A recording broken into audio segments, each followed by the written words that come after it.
ایک بار کا ذکر ہے کہ ایک چھوٹے سے گاؤں میں ایک پراسرار گھر تھا۔ لوگ کہتے تھے کہ وہاں رات کے وقت عجیب و غریب آوازیں آتی تھیں اور چیزیں خود بخود حرکت کرتی تھیں۔ ایک دن 3 دوست علی، رام اور حسن نے فیصلہ کیا کہ وہ اس گھر کی حقیقت جاننے جائیں گے۔ جب وہ گھر پہنچے تو انہیں ایک پرانا صندوق ملا۔ صندوق کے اوپر ایک پہلی لکھی ہوئی تھی۔ میں وہ ہوں جو چھوٹی اور بڑی دونوں ہو سکتی ہوں۔ میں کبھی چمکتی ہوں اور کبھی مدھم، میں آپ کو خوشی دیتی ہوں لیکن کبھی کبھی خوف بھی۔ میں کیا ہوں؟ علی نے سوچا اور کہا، یہ تو ایک ستارہ ہے، لیکن صندوق نہیں کھلا۔ پھر رام نے کہا، نہیں، یہ تو چاند ہو سکتا ہے، لیکن پھر بھی صندوق بند رہا۔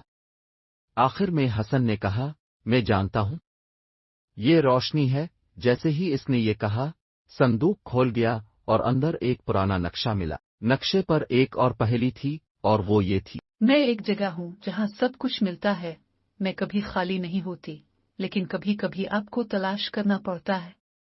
میں کیا ہوں؟ انہوں نے سوچا اور پھر رام نے کہا، یہ تو کتاب ہے۔